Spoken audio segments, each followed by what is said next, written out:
जहीन इतने हो समाज में कि जाहिलों की गुंजाइश न रहे। ये बातें वरीय पुलिस अधीक्षक सारण विनीत कुमार ने आज फरोग उर्दू के जिला स्तरीय सेमिनार में कही। आइए सुनवाते हैं क्या कुछ कहा विनीत कुमार ने। जिला स्तरीय ये सेमिनार कार्यशाला मुशायरा रखा गया है। इसमें आप सभी का फिर से इस्तेमाल है। हो सकता है हमें इतनी गहरी समझ ना हो इस मुद्दे की, लेकिन जो भी यहाँ पे जुटे हैं हमारे आला दर्जा के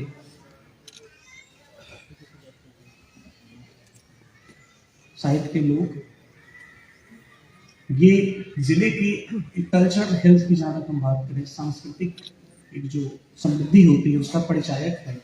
आप लोग इतनी ठंड में भी, परेशानी में भी आज यहाँ पे इकट्ठे हैं सुबह के समय में। ज़हीन इतने हो समाज में कि जाहिलों की गुंजाइश हो।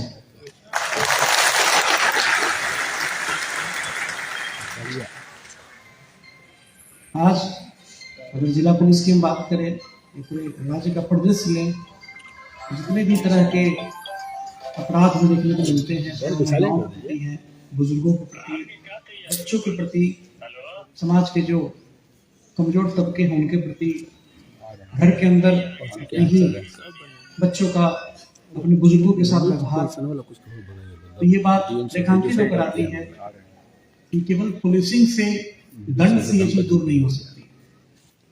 जो समाज है इसको संवारने के लिए बुनियाद की जरूरत है, और एक सामाजिक चिंता का विषय है।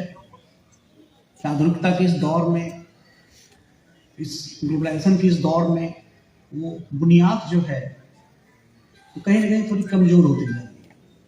पीढ़ी दर पीढ़ी आप देखेंगे तो फर्क आपको दिखेगा कि पहली पीढ़ी, दूसरी पीढ़ी, तीसरी पीढ़ी, हम लोग जब केस मुकदमा दर्ज करते हैं, उसकी गहराई में जाते हैं, जांच करें, अनुसंधान करें, ये बात सामने आती है कि जो मसले आज से सालों पहले सुलझाए जा चुके थे बड़े बुजुर्गों की देखरेख में, समय के साथ जो अपने बच्चे हैं उसको मानने से इनकार कर देते हैं।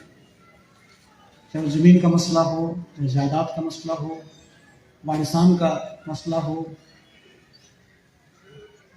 तो ऐसे में एक कोरे कागज से, दंड से इस व्यवस्था को परिवर्तित नहीं किया जा सकता है। इसके लिए समाज के हर व्यक्ति को जागरूक होना पड़ेगा। यही बहुत बड़ी भूमिका होती है हमारे साहित्य के लोगों की। साहित्य एक इंसान के जिंदगी का एक आईना है। जब आप किसी चीज के बारे में कोई कल्पना करते हैं, बात करते हैं, आप कुछ लिखते हैं, पढ़ते हैं, केवल वो एक सोच नहीं होती है, वो आपका एक नजरिया होता है, और नजरिया सबका अलग अलग होता है। फिर भी आज साहित्य की ये खूबसूरती है कि आप सहमत हो ना हो, सभी एक दूसरे को सुनने के लिए कम से कम इकट्ठा तो होते हैं। कोई हो सकता है हास्य के बारे में अपना भाव रखते हो, कोई वीरता के बारे में रखते हो, कोई व्यंग्य के प्रति अपना भाव रखते हो। साहित्य के जितने भी कदरदान हैं, जो कलम के हुक्मरान हैं, सभी लोग एक जगह में जुटते हैं तो समाज को एक संदेश देते हैं कि आपके हमारे विचारों में भिन्नता हो सकती है, लेकिन हम इतने ज्यादा उदार हैं कि हम आपके हमसाया बनकर आपको, आपके विरोध को भी सुनने को हम तैयार हैं एक छत के नीचे। ये कितनी खूबसूरती है कि आप सहमत हो ना हो, आप ना केवल उपस्थित होते हैं, सुनते हैं, हौसला अफजाई भी करते हैं, एक दूसरे को सम्मानित भी करते हैं, और पुनः जुटने के लिए आप जो संकल्प लेते हैं। तो हमारे लिए आप लोग का यहाँ जुटना ये केवल एक मुशायरा कार्यशाला नहीं है, इस समाज के प्रति जो एक संदेश है ये हमारे लिए है। यही भावना अगर हमारे समाज में व्याप्त हो जाए, फैल जाए, तो ज़हीनों का काफिला इतना लंबा हो कि उसमें जाहिलों की कोई गुंजाइश ना हो, ताकि जिला पुलिस भी पूरी तरह फोकस होके छोटे मोटे मामलों में ना उलझे, के साथ बड़े मुद्दों की ओर गंभीरता से भी काम कर पाए।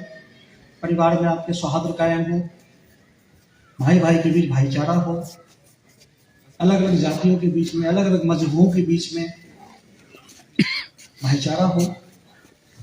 जितना हम लोग आपस में मिलजुल कर रहेंगे, इस हिंदुस्तान की बुनियाद को उतना ही हम मजबूत करेंगे। जब शांति व्यवस्था कायम रहेगी, कानून का इकबाल बुलंद रहेगा, ऐसे में हम सभी एक धरातल पर आकर इस समाज की, छपरा की धरती, सारण की धरती, बिहार की, हिंदुस्तान के विकास की नई इबादत लिखेंगे। शुक्रिया। बहुत ही शानदार लॉ एंड ऑर्डर का आदमी और इतनी अच्छी उर्दू बोल जाए, जाहिल, ज़हीन, हमसाया, गुंजाइश, कानून, इन सारी बातों के लिए मैं आपका शुक्रगुजार हूँ। आपने जो बातें बोली उसको अगर मैं दोहराऊं तो सूरज को दिया दिखाने की मानिंद होगा। सलीके से हवाओं में खुशबू घोल सकते हैं, सलीके से हवाओं में खुशबू घोल सकते हैं, अभी कुछ लोग बाकी हैं जो उर्दू बोल सकते हैं।